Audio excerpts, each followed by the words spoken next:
अब आते हैं यूनिवर्सिटी के छात्रों पर। यूनिवर्सिटी के फाइनल ईयर के छात्र भी नीट और जेई के छात्रों की तरह परेशान हैं। कोरोना के संक्रमण के डर से नहीं चाहते कि परीक्षा हो।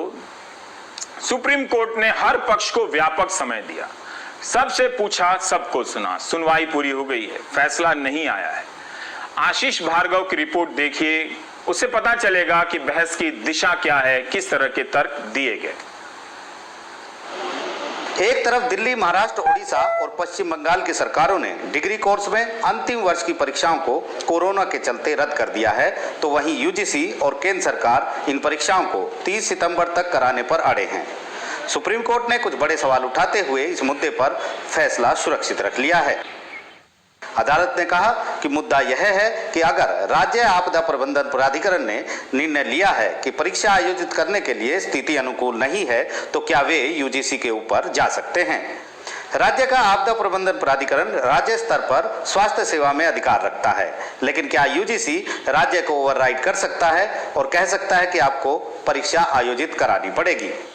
यूजीसी शायद ये तो कह सकता है कि बिना परीक्षा के कोई डिग्री नहीं मिलेगी, लेकिन क्या वो ये कह सकता है कि इस तारीख को परीक्षा आयोजित करो। वहीं यूजीसी बार बार अदालत में दोहरा रहा है कि यह एक राष्ट्रीय आपदा है, यह केंद्र को तय करना है। राज्य प्राधिकरण यूजीसी को ओवरराइड नहीं कर सकते। अगर परीक्षा नहीं दी तो डिग्री नहीं मिलेगी। इस मामले में दिल्ली सरकार और महाराष्ट्र सरकार ने आदेश जारी करके कह दिया है कि कॉलेजों में अंतिम वर्ष में परीक्षा नहीं होंगी, तो वहीं ओडिशा सरकार और पश्चिम बंगाल सरकार भी इस मामले में उनके साथ खड़ी हैं। इन राज्य सरकारों का कहना है कि विश्वविद्यालय अनुदान आयोग यानी यूजीसी केवल परीक्षाओं के लिए दिशा निर्देश और मानकों को निर्धारित कर सकता है। वो परीक्षाओं को किसी विशेष तिथि पर आयोजित कराने का फैसला नहीं कर सकता। राज्य में कोरोना के केस बढ़ते जा रहे हैं, तकनीक तक सभी छात्रों की पहुंच नहीं है, सीए जैसी परीक्षाएं भी रद्द की जा चुकी हैं, डिग्री कोर्स में 5 सेमेस्टर परीक्षाएं पहले हो चुकी हैं। ऐसे में अंतिम वर्ष के छात्रों को छूट दी जा सकती है। हालांकि ये मामला यूजीसी और राज्य सरकारों के अधिकार क्षेत्र का है, लेकिन अब इस मामले में राजनीति भी शुरू हो चुकी है। यूजीसी की ओर से सुप्रीम कोर्ट में महाराष्ट्र सरकार पर राजनीति करने का आरोप लगाया गया। यूजीसी की ओर से सॉलिसिटर जनरल तुषार मेहता ने कहा कि राज्य सरकार यह नहीं कह सकती कि परीक्षा आयोजित ना करें। अधिक से अधिक राज्य सरकार ये कह सकती हैं कि परीक्षा की तारीख आगे बढ़ा दी जाए। महाराष्ट्र सरकार ने मई में विशेषज्ञ पैनल की बैठक की थी। इस बैठक में फैसला लिया गया कि पहले और दूसरे वर्ष के छात्रों को पास किया जा सकता है, लेकिन अंतिम परीक्षा जरूरी है।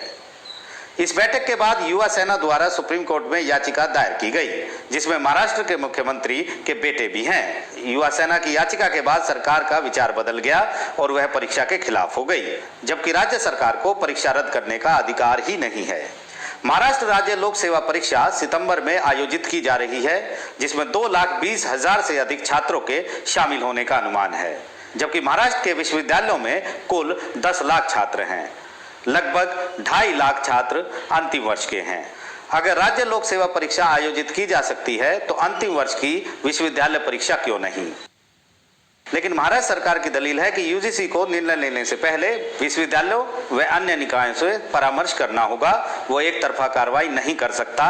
30 सितंबर तक अंतिम परीक्षा आयोजित कराने का निर्देश किसी सलाह के लिए बिना और राज्य में स्थिति का पता लगाए बिना लिया गया था। सुनवाई के दौरान याचिकाकर्ताओं की ओर से अभिषेक मनु सिंघवी ने कहा कि शिक्षण और परीक्षा लेने के बीच एक सीधा संबंध है। शिक्षण के बिना परीक्षा कैसे हो सकती है। गृह मंत्रालय ने अब तक शैक्षणिक संस्थानों को खोलने की अनुमति नहीं दी है, लेकिन परीक्षा आयोजित करने की अनुमति कैसे दे दी। यहाँ शिक्षा विशेष नहीं है, यहाँ महामारी विशेष है। महामारी हर किसी पर और हर चीज पर लागू होती है। अब सुप्रीम कोर्ट ने सभी की दलीलें सुनने के बाद फैसला सुरक्षित रख लिया है। अब सुप्रीम कोर्ट को यह तय करना है कि यूजीसी के 6 जुलाई के फैसले के तहत अंतिम वर्ष की परीक्षा होंगी या नहीं। इस फैसले के खिलाफ छात्रों ने भी सुप्रीम कोर्ट में याचिका दाखिल की थी।